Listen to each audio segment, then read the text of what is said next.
everyone, it's Daphne from Scrap and Crate. We're on page 7 of Arctic Antarctic, and page 7 is going to be the same as page 2. And there's the top of page 7, left, right. And I'm mentioning this, I'm trying to mention this in every video. I've modified the size of the pocket page slightly. It is 8 1/8 by 8 1/8 finished. So if you want to use the same size, and the reason I did this is I wanted to see how I liked not trimming out any of the 8 by 8 pieces that I was going to use. And here's a full size 8 by 8 right here. So normally my pocket page is 8 by 8, and I wind up taking an 1/8 of an inch off 2 sides to get my mat around it. So this time I decided to try just a slightly larger pocket page. And to get that result, you'll need to trim out 8 1/8 by 8 5/8, and on the 8 5/8 inch side, score a 1/2 inch, and then you join those two just like you would in the original one with the finished 8 by 8, and then you get an 8 1/8 by 8 1/8. Now I found some good things I like about it, and some other things that are giving me some mixed feelings. Part of it is I'm so used to trimming out all my flaps to a finished 8-inch size that a couple of times I've gone and trimmed paper out and over trimmed it. So I think if I got used to it, I like this idea of not having to cut into the 8 by 8s if I'm going to use a full sheet.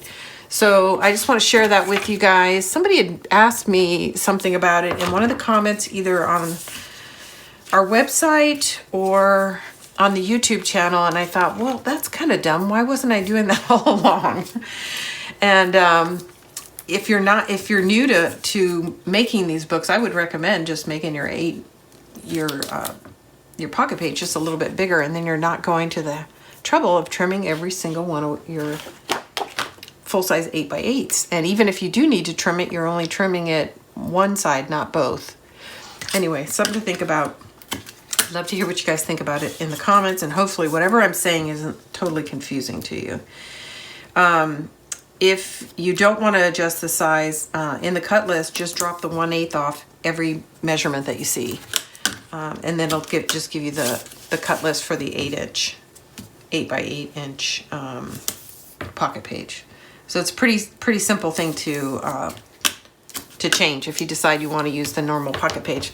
Now I did adjust the size of the pocket page. It had no impact on the hinge because I'm making the pocket page larger. So of course the hinge for the 8 by 8 is still going to fit in here. I'm not adjusting the size of the cover, the spine, or the hinge. It's only affecting the pocket page, and only if you want to. If you want to go back to the 8 by 8, that's simple. You would just make this an 1/8 inch smaller. Okay, so blah, blah, blah. So now I'm going to tell you the size of this pocket is 9 1/8 by 3 1/2. 9 1/8 by 3 1/2. You're going to score a 1/2 inch on 3 of the 4 sides.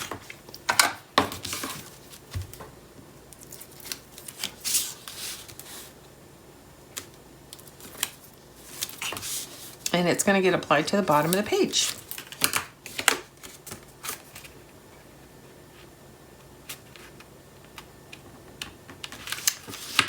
Maybe.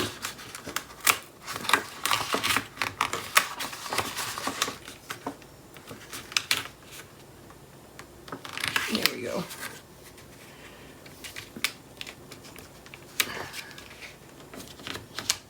There we go. Okay, so that is the first pocket. The next one is, it's really not a pocket, it's a belly band, but I call it a pass-through pocket in the description. And it is 3 by 9 1/8. So it's 3 inches tall and 9 1/8 inch across. You're only going to score the left and right hand side 1/2 inch. So I score 1/2 inch and I rotate it and score 1/2 inch. And then when you're finished, it's 8 1/8 inch across, as that makes sense. Now the next thing you're going to do, I'm going to move this so you can see my edges, is you are going to come up from the bottom and you're going to put a tick mark. I'm going to raise this so you can see it. Right here, my little pencil mark is at 1/4 inch on both sides. And then you're going to miter across that 1/4 inch. So when you're done, it looks like this. This is now going to slip inside the pocket.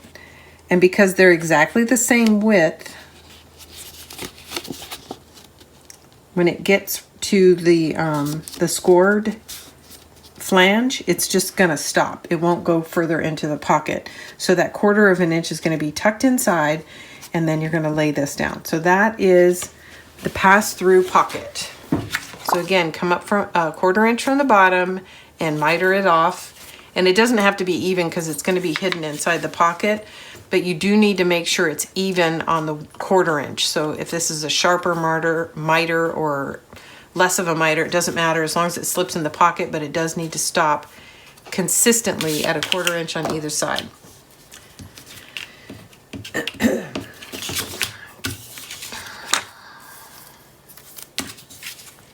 Now it's a little tricky getting this to slide in if you take your tape off.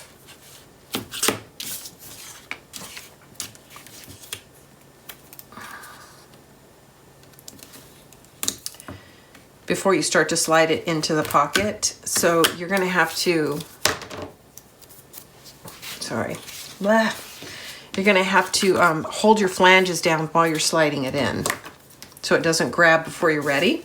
The other thing is, if you want, you could slide it in and then you reach in underneath and use your pick tool.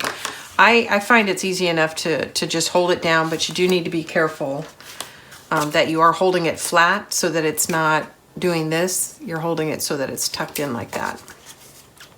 Otherwise, you could grab before you're ready. I don't even know why I try with my nails. They don't work. I can't get under that tape. So I'm going to hold it down here, and I'm using just sort of the tip of my nail so that when it's time to let go, it'll release. And I'm tucking it in my pocket. Get one side done, get the other side down. And now I'm looking left to right. And the tricky part about this here is when you go to remove your finger, sometimes it'll shift on you. There we go. So let me show you with a piece of cardstock what we've got. So we have a pocket down here, and then we have this deep pass-through pocket up here.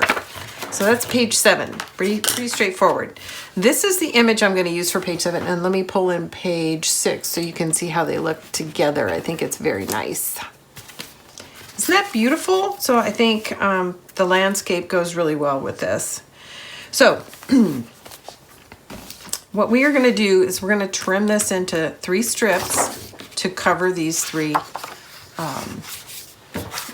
pockets and then the top. So I'm just going to lay this in. Since it's an 8 1/8, I don't have to trim anything off the sides. I really only need to figure out where to trim for the first pocket. So one of the keys is to start trimming from the bottom. So you're going to trim your bottom piece off, then you're going to measure your center piece, and then what's left will go on top. Okay, so I'm going to slide it over so I can see the edge of my pocket, which I'm going to stick something in there so you guys can see it too. So there's the edge of the pocket. And I'm going to put a little mark here. Okay, and that's where I'm going to trim it.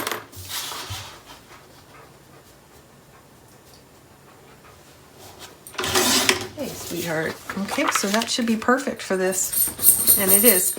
So the other thing you could do, which is what I normally do, but is you measure this pocket. And it is 3 inches because it was 3 1/2. We scored 1/2 inch, so it's 3 inches. So what you need is your band needs to be 2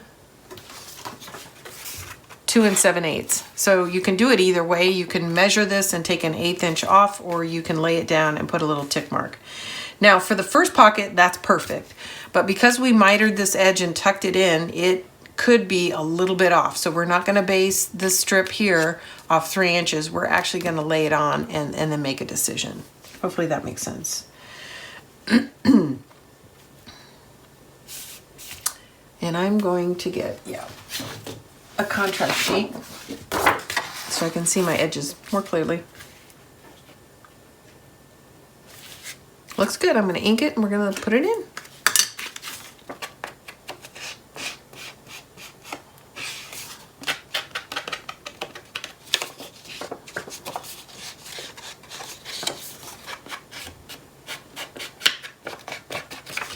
this is, for those of you watching, this is a very simple album. So I would, if you know anybody who's interested in making albums but has been afraid to jump in, this is a very simple album. All the mechanisms are very simple. I don't have anything built on top of a mechanism that moves. So sometimes I'll have a flap that has a pocket, that has a flip-flop. This is very simple, single flap panels, very easy to construct. So it's a great beginner album. What I do want to do to make it a little bit more interesting is I want to do some interesting things with my inserts. Instead of just having bifolds, I want to try to do something a little bit more creative, which I don't know what that is yet, but stay tuned. Okay, so this one, I've butted it. I'm taking this edge and I'm resting it right on the top of the pocket. I'm not tucking it in, I'm resting it right there. Now I'm going to mark it at the top of the pocket. So I'm going right against the top pocket here. And that's where I've marked this. Now that's going to allow me, when I trim it right here, that's going to allow me to tuck it inside this pocket about 1/16 of an inch, which is just where I want it to be to cover up that white gap. So it's going to go in just ever so slightly and help this stay in place, but also help that the image blend. Instead of making the image look stretched, by tucking it slightly in, it's going to push the image closer together and have that single white strip between it.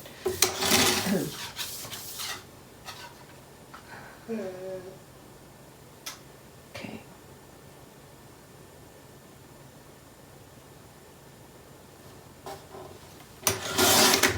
Okay, let's see how it looks. And again, I only had to trim it one way because of the size of the pocket page. Okay, now I talk about this in every video, but I know we always get new subscribers. So I'm going to put some glue on the back of this, and then I'm going to leave the very trailing edge that goes inside the pocket without glue so that I can tuck it in and pull it back out to adjust this edge without leaving a trail of glue behind it.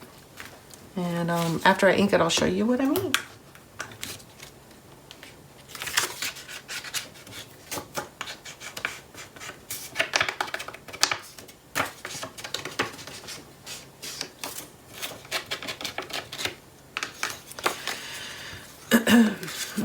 Okay, so I'm gonna look again. So this edge right here is the one that's gonna go inside the pocket. So I wanna leave at least 1/4 of an inch gap to the bottom so that when I push it in the pocket and pull it back out, I don't leave a trail of glue.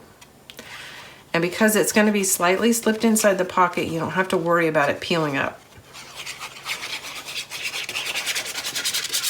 And why does it matter about a trail of glue? Well, because you might glue your pocket closed. That's why. That's why you care. So again, so that's the edge that doesn't have glue. So I've got some room to maneuver, especially if I'm holding it at an angle like I am.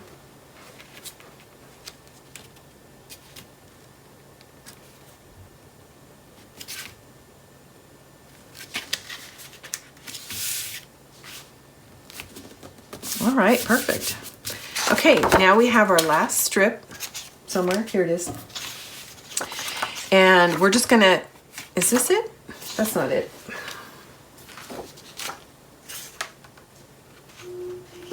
I don't know where it went. Maybe I dropped it. Okay, I need to find my last strip. That's funny. Okay, just a moment.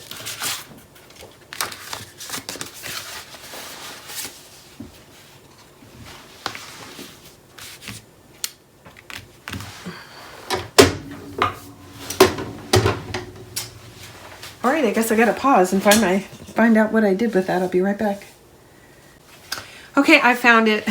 So I don't think I told you this, but I thought this was from the 8x8, but then I pulled the 8x8 in, and it's not. It's the larger scale. So this is from the 12x12 collection pack, and that's why I didn't recognize the top.